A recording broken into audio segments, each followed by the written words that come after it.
So welcome to the third episode of What's Art Got to Do with It? I'm joined this evening by Jan Phillips, and I'm just going to give you a brief synopsis of who this person is, and it won't do her justice, but we have to start somewhere. So Jan is a writer, a storyteller, a performing artist, and a workshop facilitator, among other things. She has worked in 23 countries, conducting retreats and giving presentations. Her work has been published in the New York Times, Ms. Magazine, The Sun, Newsday, People Magazine, Christian Science Monitor, among others. Jan hosts her own podcast called The Musecast, The Sound of Light.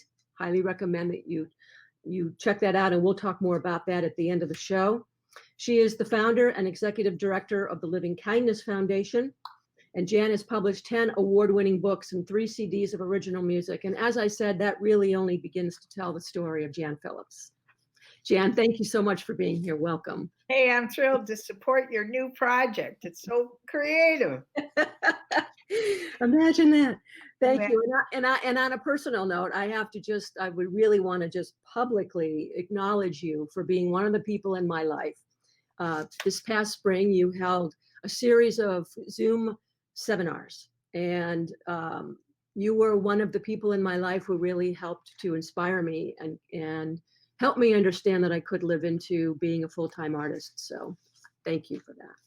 Good. And thank you for making that shift, a quantum shift in your life. It is a quantum shift, that's for sure. So Jan, here we are. The underlying premise of the show is what's art got to do with it? And we're just going to jump into the conversation and start talking about your creative work, your life, the work that you've done, the work that you're, planning to do in the future.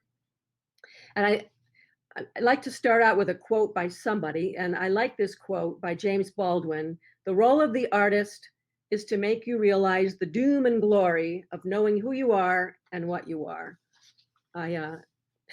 There's so many ways to think about art, but that's just one way. So Jan, how did it all start for you? And what I know is that I have a little knowing that religion and spirituality were an early influence in your life. And maybe we can start there, if that makes sense to you. Yes, that makes sense. And I'll just do a real quick flyby, right? Because we don't want to dwell long, and anybody who understands Catholic will just get it pretty quickly. And gay. So Catholic young teen realizes she's gay in early puberty, starts to become suicidal because the Catholic Church makes you feel like a terrible sinner. And then the 6th grade nun sees the fire going out of this kid's eyes, and she rescued me through this program called positive reinforcement. It was a new thing back then. So because of her commitment to love me up and to keep reminding me that I was all that, intellectually, academically, athletically, she just was relentless in affirming my brilliance, even when I had no idea of it myself. But because she saved my life, I thought, whoa, that's what nuns do? They save kids' lives? I better be one, because there's got to be other kids like me that want to kill themselves. So I went 6 years. I had to wait from 12 till 18. And I never was very clear on, the gay was not a word. So the words we had to wrestle with, am I a pervert? Am I a homo? Am I a lesbian? It didn't seem like the right garment for me. And we're too young to be expressing sexually. So I didn't know quite what I was. And so I go trotting off to the convent thinking I'm just going to become a nun and I'll help kids stay alive. And in there, they discover right away that I am gay. I had only kissed a couple novices, but they figured that out right promptly. So by the end of my 2nd year, it was bye-bye. Call my parents, send me home at night. So that caused me to have a very serious trauma. And that lasted some 20 years before I could undo that. But it was complicated because even when I got out, the parish priest said, won't give you absolution if you don't stop being gay. So as anybody knows, there's no stopping being gay. Right. I said, it would be like asking me to have brown eyes. Yep. Just change your eye color. Yeah. Don't act on it. Yeah. It'd be like, don't breathe. Exactly. So I had to leave the church. And upon leaving the church, I was 30 years without anything. But in that course, I became a political activist because of the homophobia I was experiencing. My political activism led me to a peace pilgrimage around the world, which led me to metabolize the world religions, including all from the East, the Buddhist, the Hindu, the Islam. And so as a result of that, I am an embodied divine being, as best I can figure out. We're it. Yep. That thing wants to be embodied, so we're it. So you don't go around. I did once make the mistake of saying I am God, but boy, did I get in trouble. So I don't say that, but I believe it. Yeah. I think we're it. Yeah. Yeah. Particles of the great wave. Yeah. And Jan, I know you and I think are very aligned on this aspect of what it means to be human and what is that thing we call divinity. And I think we are it. We are the embodiment, and we continue on after we're no longer in the human form. And it's just this amazing, beautiful confluence of really, it's love, it's love. And I think we've certainly overcomplicated what possibly could be something really miraculous. We could all be living into miracles and into miraculous thinking instead of fear and the notions that accompany sin. So that's a whole we could go on and on about that, couldn't we? Yes, we could. So you had this amazing experience. You traveled around the world, and how did it all manifest in terms of you understanding that you have this amazing imagination, this amazing ability, creative energy and creative spirit? How did how did your creative work start to manifest? I think it wasn't until 1975 when I had a photographer friend, Bill Gandino, and he was more like a drinking buddy than anything, but because he was an avid photographer and I was ready to make a motorcycle trip across the country, he said, you can't go on a motorcycle across the country without a camera. I said, I have a camera. I had a Kodak Instamatic. I said, I have a camera about as big as my fist. He goes, meet me on my lunch hour. We'll go to the used camera store, buy you a Pentax manual, totally manual. And he had 45 minutes left on his lunch hour to teach me about shutter speeds and apertures. So I leave on my motorcycle trip. On my way to California, he said, shoot in slides only, which are absolutely unforgiving. So by the time I get to California, out of maybe 20 rolls of film, I probably had 5 good shots. So I knew I would have to take a evening course called Photography 101. So that's when I did it. As soon as I got to California, and I became addicted, because when you find your art form, I became addicted because I could sense it was right when I was involving myself in the women's movement, right when I was creating a lesbian community around myself with a collective of other lesbians. And I documented everything for fun, every gathering, everyone's pets, everyone's kids, everybody's everything. Big 8x10 glossies everyone's got for refrigerator art. And I begin to know then viscerally the power of art, the power of not only political power, what we were doing, scaring people, But the power of all those photographs to cause us to think of ourselves as beautiful. I made a commitment back then never to photograph thin blondes, because that was all you ever saw anywhere. So I never did thin blondes, right? But I always looked for women of color, lesbians, women of size, older women. And so diverse imagery was what I was looking to get. Right. And that was my community. So they made it really easy for me. So then I started to collect. When they asked, what kind of photographs do you take? I said at first, everything. But as I look back on my body of work now, I see what I do is photojournalism. Mm. And so, you know, I'm not necessarily a nature photographer. Mhm. I'm more of a photojournalist. So that's what was the beginning of my socio-political roots. You know, had a terrible homophobic experience on campus at a community college in Southern California, and marched right over to the professor who taught human sexuality and said, I want to speak to your class. Because he always brought in speakers like cross-dressers, whatever. Yep. He brought the speakers in, and I just wanted to talk to them about being so hated for no reason other than I'm born a lesbian.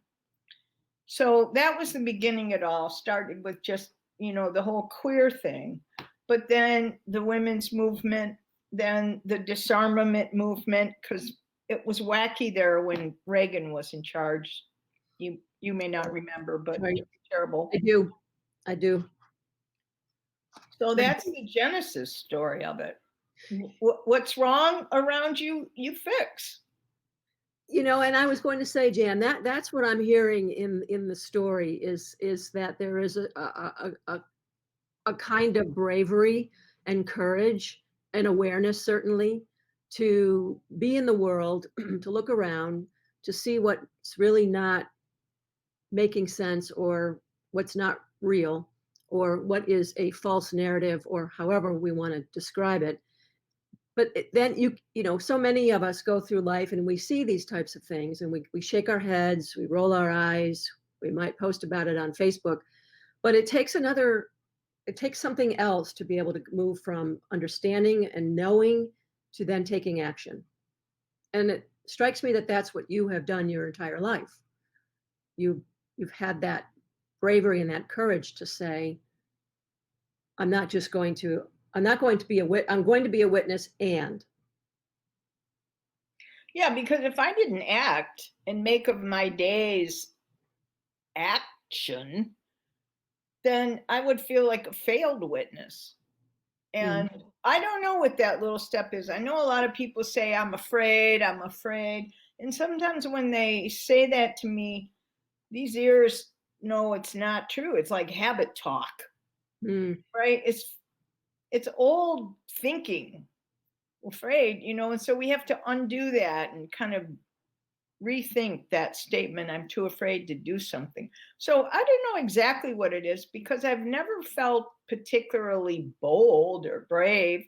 And I don't think of myself as the bold, brave woman who is different than everyone else. It's just, you know, I think the formula for me has always been to see what breaks my heart, to see what turns my heart on fire, and to have those two things make love. That's beautiful. And so when that happens, well, what breaks my heart is the shape of the world, or homophobia, or nuclear proliferation. And what makes my heart really get on fire is moving around, change. If it's not changing, I get nervous. So I like change.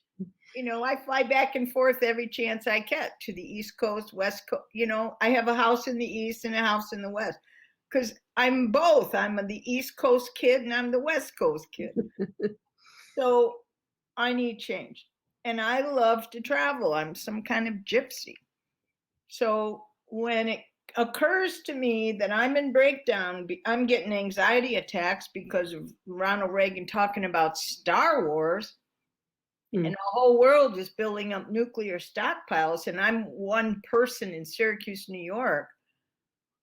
I start Syracuse Cultural Workers with 4 other social activists in order to officially, professionally sit down and make a plan. So we're going to create artwork that educates people about justice and injustice. It's going to be beauty informing. You know, calendars, date books, note cards, bumper stickers, flags, every single medium we can do. And in the course of that work, it felt like accidental. I go to my workbench and there's a copy of The 100th Monkey.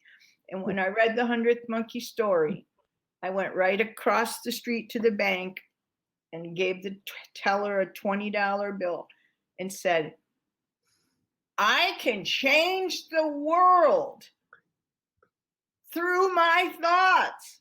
So I'm going to go around the world and be a stand for peace. Well, she didn't know what the hell I was talking about, but she took my $20 bill. I said, when I get $5,000, I'm leaving. You know, she's just going, yeah, right, honey. You know, chewing her gum like, right. What kind of fool are you? And so it took me about 1.5 years to save $5,000 because that was a lot of money. Plus, I needed another $2,000 for film and Kodak mailers. So I worked, you know, waitress jobs, dishwashing jobs, Syracuse Culture Workers. We only paid ourselves $6 an hour, so I couldn't work there full time. But, you know, just a bunch of different jobs in order to get my money and then start that trip around the world where I call myself a feminist photographer with a slideshow on the U.S. peace movement and the U.S. women's movement. And I was not an educator. I was an activist artist. So that's how it went. I love it. I love it. You embarked on this adventure, on this journey. Embarked. Journalism adventure. Yes. And what happened during all of that time that you were then able to bring back home and say, I am changed, or I've been influenced in these ways, and like, how did that experience then infuse you or influence you or inspire you to do what came next? All right, I'll tell you one story about how it changed others, and then one story about how it changed me. So I started in Japan because that's the first country when we go east. Yep. Yeah, Japan, I started in Hiroshima, Nagasaki. So I get invited to speak at the Peace Museum in Nagasaki. I interviewed, the word there for the atom bomb survivors is called hibakusha. It means survivor of the bomb. So I got an interview set up with one of these survivors in the morning, and then in the afternoon, we're all going to go to the museum and we're going to see a film that a Japanese film director had just created with recently released military footage from the U.S. Army. And then I was going to talk. I was going to present my Focus on Peace slideshow about the peace movement in the U.S. And I had an interpreter. So the problem was nobody had screened this film. Nobody knew it was going to take us into the cockpit. Oh, heavens. Right into the cockpit of the Enola Gay, which is the name of the plane that dropped the bomb. So we were like in the pilot's seat. It was just awful because, you know, the Japanese, it hurts them to emote, kind of. You know, they're not conditioned for emotion. And so we're all in the room, and not only do we see that bomb fall down on Nagasaki, we see the whole mushroom-shaped cloud, and then we see the survivors on the ground, just flesh dripping off, just totally irradiated, death, carnage everywhere. And some of them saw themselves. Mm. And it was the worst thing you could ever experience in this room of Japanese survivors who have just been trying to live their humble lives, being exposed to this horrific nightmare all over again. So, and I'm sitting next to the director of the Nagasaki Museum, and he just put his head down on the table and sobbed and wept, and everybody's bodies are just shaking, and you hear, you know, how that feeling when we stop crying, and it was awful. And the lights stayed out as the film was about 30 minutes long. As soon as it was done, nobody turned the lights out until all the wailing and everything stopped. And then so the guy says, all right, it's your turn now. And there was hardly anything I could do. I just stood up and started crying. Mm. And just said, you know, I am so sorry. I'm so sorry to be here representing my country that did this. And I have some images that will make us feel better. I promise. Mm. And they had a soundtrack of the International Children's Choir singing "Let There Be Peace on Earth" was the soundtrack. And there was great images because back in the 1983, 84, we were demonstrating in Toronto, Ottawa, Montreal, Washington, New York. More people gathered in New York in 83 in June than ever before I'd gathered for any rally. And so and including a lot of Buddhists came over from Japan carrying their Buddhist signs. So there was things that they could relate to. And they're only 5-minute long because why, shortness. So the people were really appreciative because they came up afterwards and said, we thought we were all alone, that nobody cared, nobody remembered. And seeing your pictures was so good because we know we're not alone. And that made me feel like, there you go. That's the power. This is why we do our art, because people can get healed by it, even sideways, backwards, at 40 years after, whatever. Right.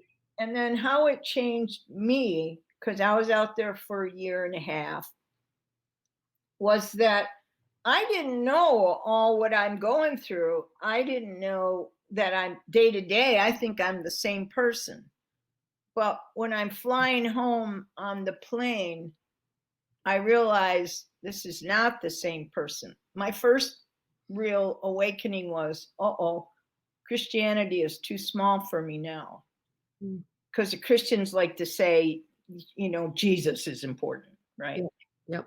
Only thing is Jesus. Yep. Well, Jesus is important, but not the only thing. Yep.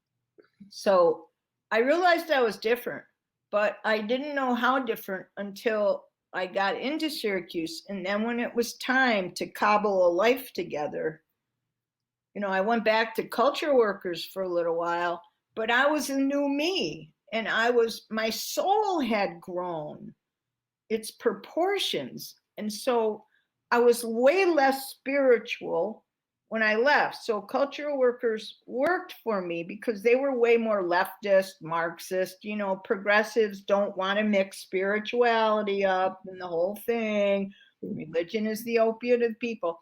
So they were very exclusive and kind of primitive in their approach to spirituality. So when I came back and go to culture workers, it's like, oh man, I'm totally a different person and I need to get out of here. And so I need to actually where there's no people. So I had a good friend who was a CSJ nun, and we bought an old farmhouse in upstate New York with 125 acres for $54,000. Wow. Our parents helped us both get that. We had a small mortgage.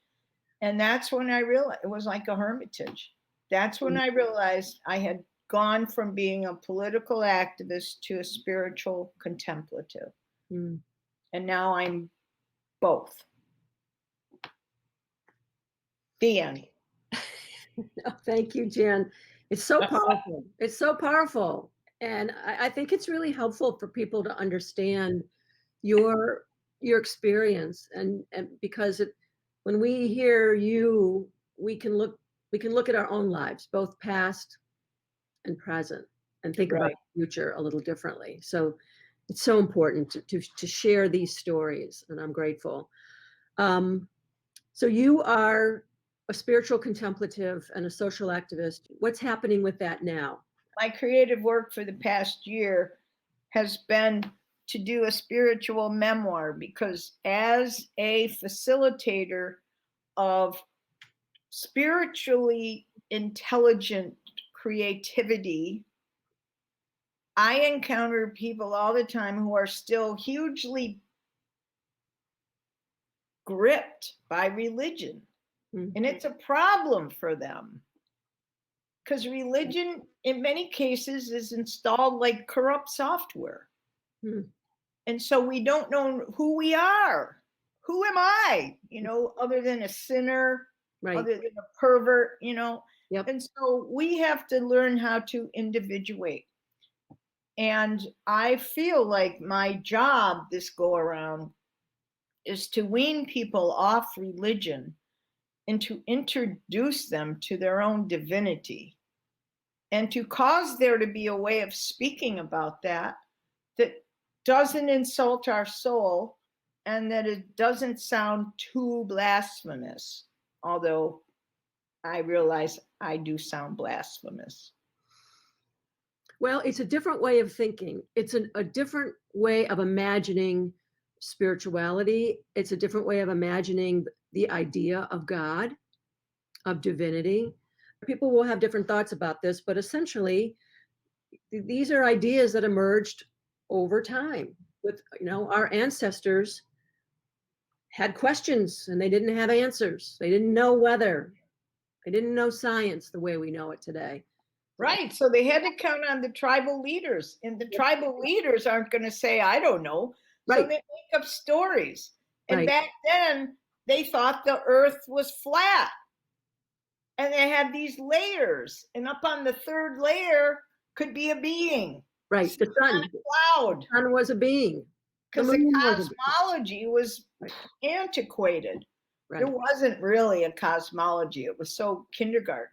They were doing the best they could. They were doing the best they could with what they understood at the time. Yeah, and it worked. Well, it didn't work well because it continued to cause wars. But it's what we inherited. Right. It's what we have to work with. And so now, I mean, I say my prayers every single day for an hour, and I light my candle and I start out imaging not a being on a throne, but imaging it in the air that I breathe. Mm. Imaging that love power, that energy, that creative energy that causes creation to just keep, like after these forest fires are over, the hills turn green pronto. Creation can't help herself. Mm. And so that's who you and me are. That's that's what we are, creation. So we're part of that whole great scheme of things. We're short life, die under the ground, be nutrients for the earth, come up again as a mushroom. Yep. It's a great cycle. No Ordinary Time is a book that Jan wrote, and I highly recommend it. Jan is very much a voice, and I believe you are very much a voice for how we can think about something that goes beyond religion. In my view, religion is a stepping stone. We needed it for a while, but we've been slowly moving away because we intuitively and we scientifically and we as human beings just know more. And we know that there is something different, and it's not the rigid dogma of an angry God. It is something much more holistic, something much more embracing. We can call it love. That doesn't even do the idea of justice. Something that will bring us together and create unity seems to me a much more valuable resource than something that causes fear and division. And that's where I think a lot of people, why so many people have moved away from organized religion. It's not working anymore. Yeah, it doesn't work anymore. Anything with all men in charge doesn't work. Well, and then there's the whole patriarchal part of it, and it's very political. Religion is very political. It has very political roots. It's And homophobic, it's patriarchal, it's sexist, it's all wrong in so many ways. Well, except the New Thought churches are good because they're founded in a higher consciousness about spirit, the science of spirituality, the metaphysics of our consciousness. And so they've done New Thought, either Church of, well, it used to be CSR, what? Church of Spirit Religious Science. It's now called Centers for Spiritual Renewal, I think. And the Unity churches. I trust them so completely. I go to a Unity church when I can, and I teach I'm guest preaching at a lot of them because they're committed to creating a sacred space for people to actually gather in the name of their own spiritual well-being and evolution. And then they put somebody on the platform, they call it. They don't use those churchy words. Talk from the platform. I always say I want to preach, I want to do my homily from the pulpit. So anyway, they give minds like this a chance to infiltrate and meet with the minds in the pews, because it's all one mind. Right. One mind. That's right. If we dare to allow ourselves to question, to really give voice to those things that we intuitively understand, whether it's religion or politics or whatever, want to keep tamping it down. And we have to be able to give voice to these things that we know instinctively and intuitively are part of a universal truth. We're like giving God a change of address card. So instead of the old notion, which is out there, up there, it's in here of this. Yeah. Right. Right. And we become, I mean, you look at the mystics, Catherine of Siena, Teresa of Avila, in many ways they're whack jobs, right? And you can't relate. But every once in a while they'll say very astute, clear lines, like all the way to heaven is heaven. Or we are the arms and the feet, the mouth and the ears of the great being. Yes. And those lines are it. Yep. We're the eyes and the ears, the mouth and the being of that great one. And I believe that. Yeah. I don't believe there's a being floating around in outer space. I believe there's love. And if I was to say of a Holy Trinity, I would say it's love, intelligence, and beauty. Unembodied. Right. And the planets become the embodiment. The galaxies are it. And those finite forms are us. And we're the body. Yep. And we're here for such a short period of time, and we can either allow ourselves to understand and be the embodied spirit of all of what is good and beautiful and love, or we can, or we cannot. You know, or we cannot. Or we can stand still and try and hold back the tide and be stupid and die having not lived a meaningful life. Right. People are making those choices every day, and and as humans, we've always been making those choices, and there's always a current. Maybe our inclination initially is to just hold on to shore, hold on to the rocks and the roots of those trees and don't let go. But the current is there. The current is always moving us forward, and we can trust that if we just let go and we trust where that current's going to take us is going to be beyond anything that we can imagine. We can either trust that, or we can hold on to shore and be bombarded by everything that's coming through and die clinging. So so much to unpack there, but I'm going to bring it back to what's art got to do with it, and help us understand how all the ways that you bring art into this conversation and into the world, and how you give voice to these thoughts through your art. Okay, so everyone, well, not everyone, but so many people say I'm not creative, because people have creativity associated with paintings. Right. maybe photographs. And so that's the first wrong thinking, because, you know, we're raised by people that want us to be safe, to not get murdered, to not show up big, to hide out, right? So your parents' job is to keep you small, so you'll be safe. So very few people are raised to be big, bold, creative thinkers. But every single thing is we're part of creation unfolding. So every single thing is a creative thing. And those people who think they're not creative because they're not producing products, books, cards, photos, whatever, are creating stories. Every single day, they have experiences. There'll be one that gets stuck in their craw. Something happened. Someone did them wrong. They drive home making up the whole story. They were the villains. I'm the hero. They tell it to their partner at happy hour. That's creativity. They're not doing the greatest job with it because, you know, to tell a story, it's good if you have a moral at the end, right? So every story needs a conflict. So we experience conflict in order to have something to meet up with, to put a thumbprint on, right? If you don't have conflict, you go right through something. So it gives us something to resist and fight back. You know, I have a cousin who is taking care of her mom who's becoming demented, and the mom's becoming ornery and mean. And she was just right down the road from me in a camp on Lake Bonaparte.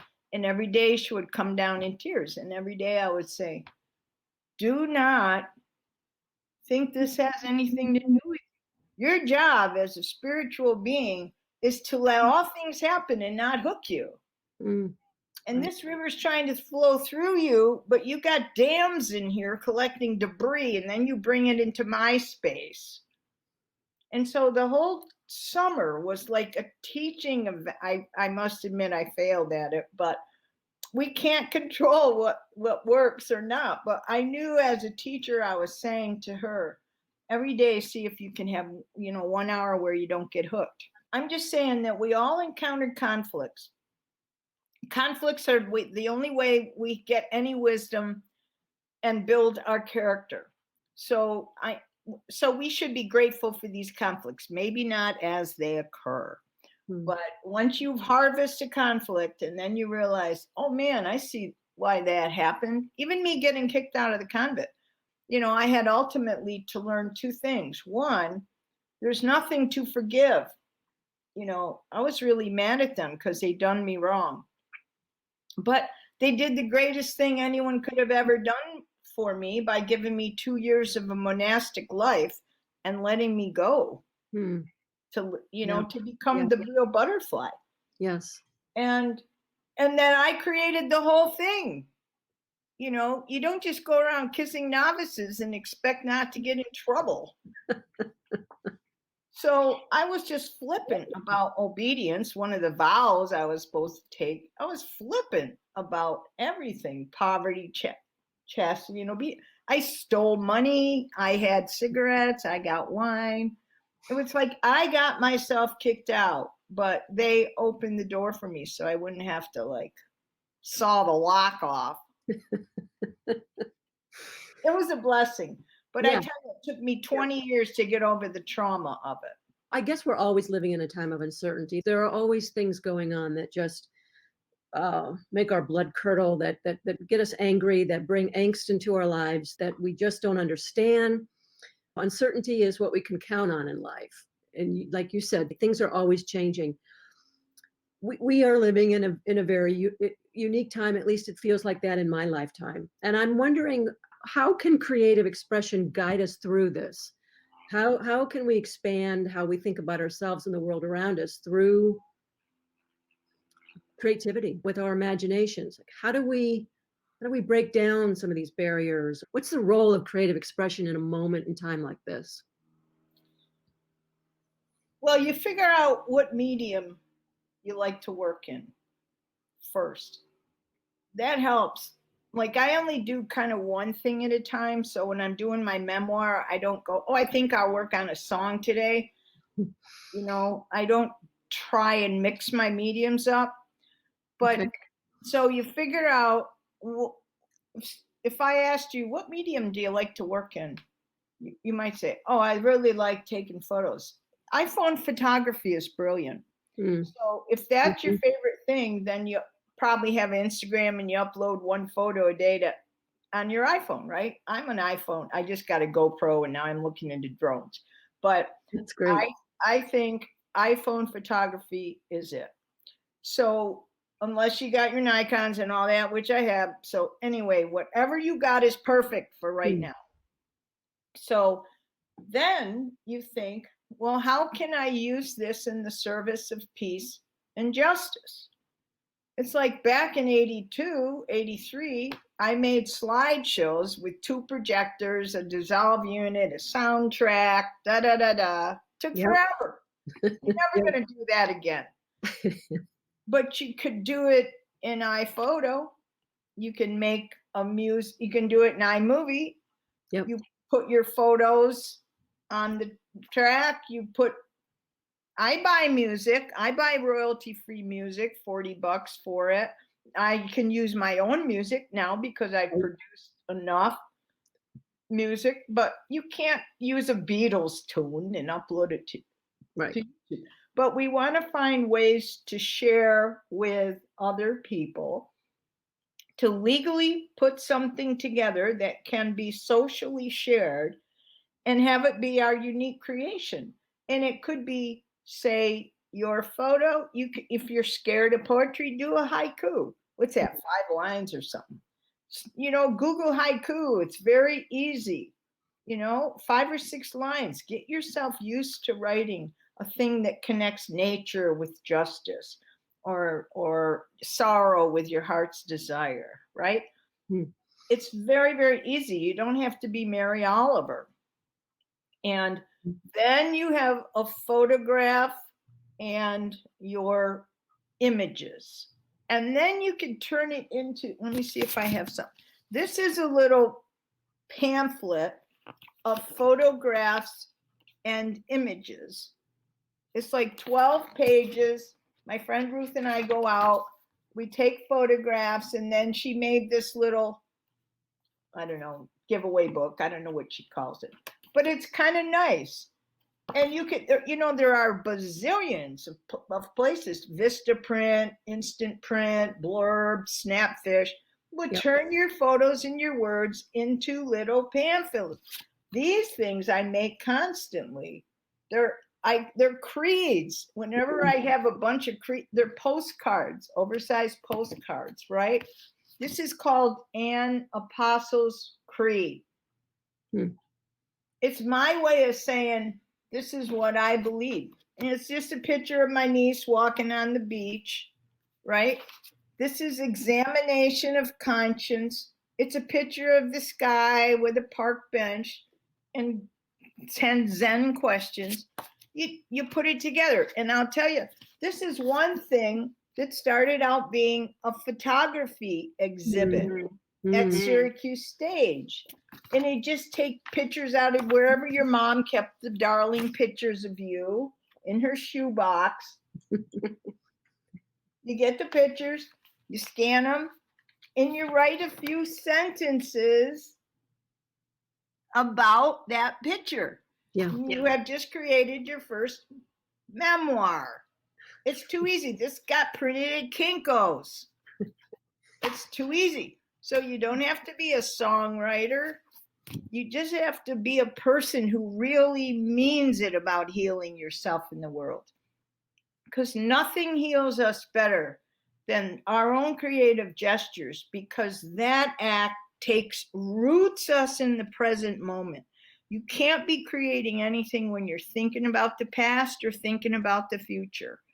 So whenever we do anything that roots us in the present, our prayer should be that, but sometimes we're distracted.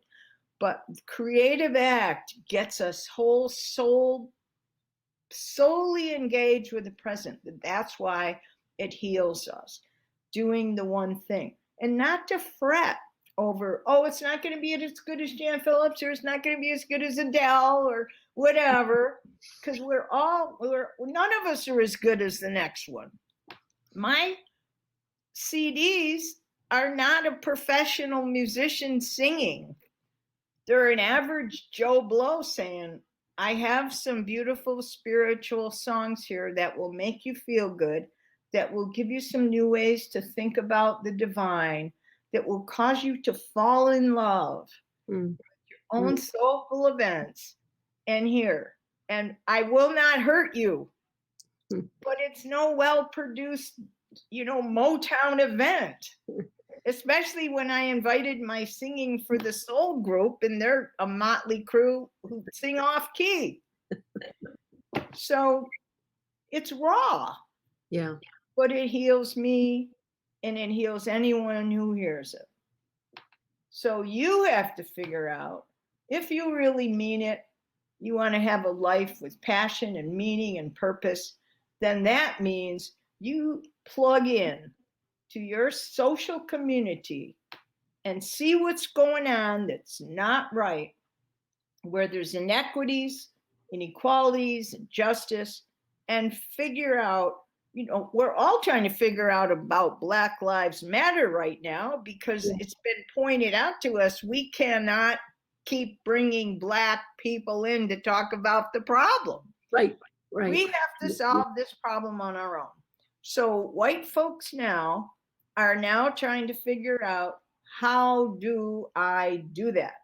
And so when I put my thinking cap on, in a few days, Living Kindest, my foundation, is sponsoring a Black woman poet, Dorothy Randall Gray, doing a workshop on writing about our rage, writing about our feelings in these times of upheaval.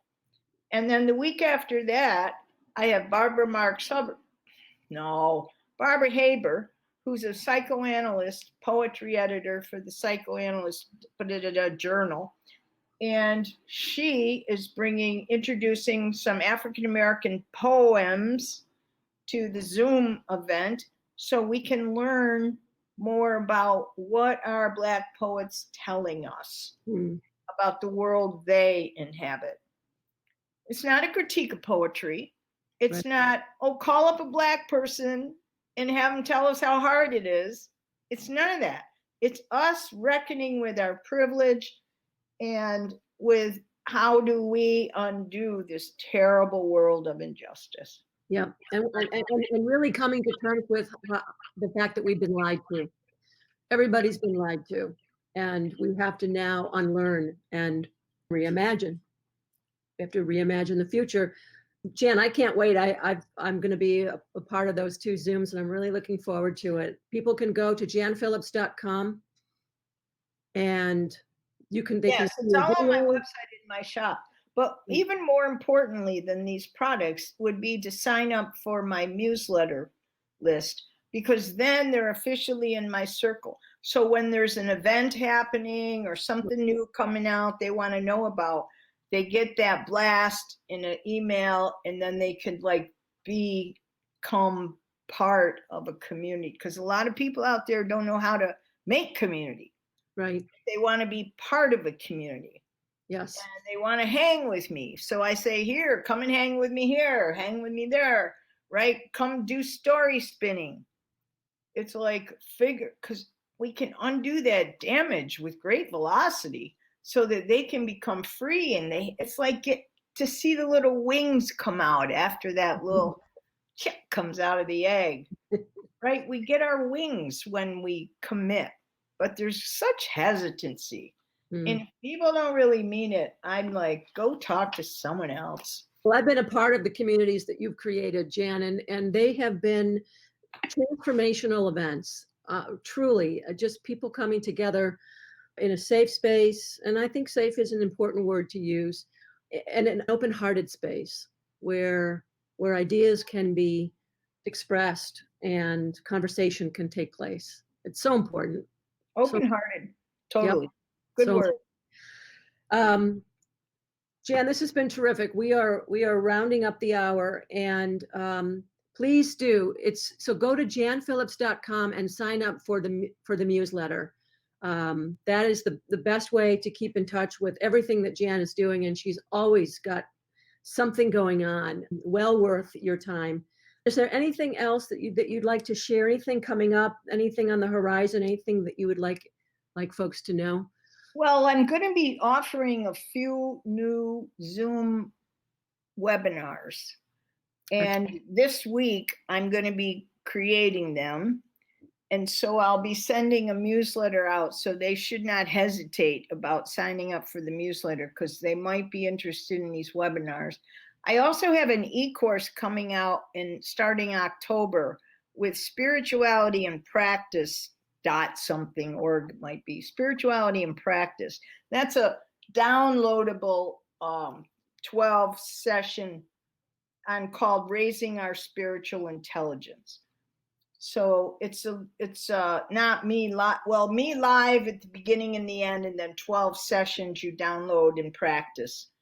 So those are some good things coming up. So you should be on my list this week. Great. Okay, I've got that up so people can go and check it out. And there's so much wonderful stuff on the website. I mean, you will get lost in all of the beauty of the words. There's music. You can watch Jan. My podcast too. And you can that's how you can access her podcast. Absolutely. So highly recommend it. It's a treat and a treasure and something not to be missed. Perfect. Jan, thank you so much. We're going to close with the fun lightning round of questions. Oh, okay. Like James Lipton and James Lipton. I remember those shows. Yeah, in the Inside the Actor Studio. So first question, what makes you awestruck? What makes you say wow? One thing that makes me say wow is when I'm sleeping at my camp on the lake, I can hear all night long the loons talking to each other. The sound of a loon is hauntingly beautiful. That makes me, in my drowsy, sleepy state, go, oh, wow, so beautiful. And I just went up to Whiteface Mountains in the Adirondacks, and I saw 100 miles all the way into Canada. Wow. Wow. Yeah, that's a wow. That did it. What is the kindest thing someone has ever done for you?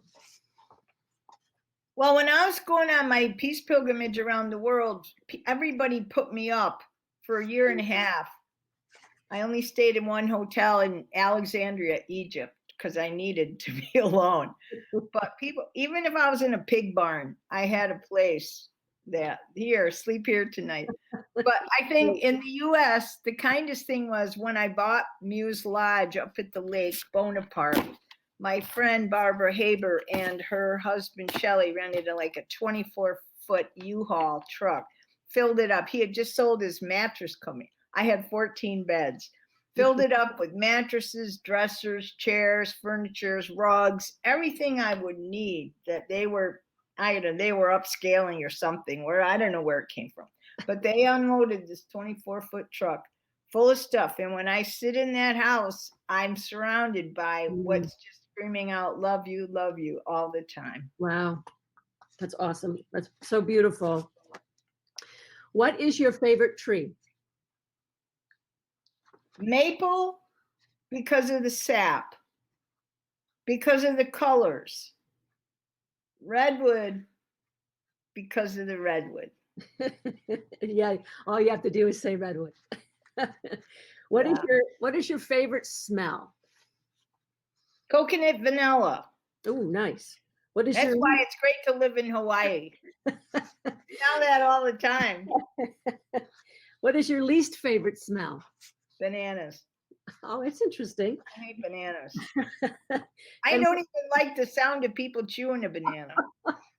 And it's a soft fruit, so you must really hear it. Oh, I hate it. That mushy.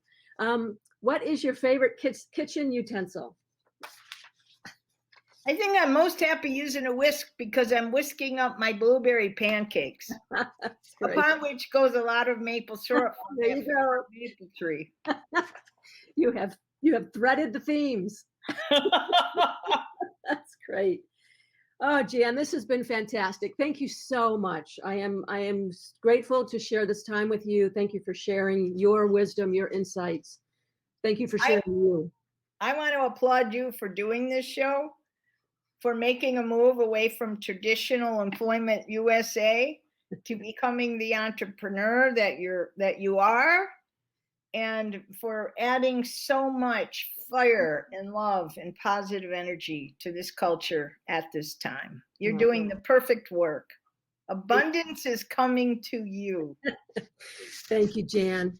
Thank you. Thank you. Thank you. And thank you, everyone, for joining us tonight. I will be back in 2 weeks with artist, activist, and filmmaker Eileen Cutler.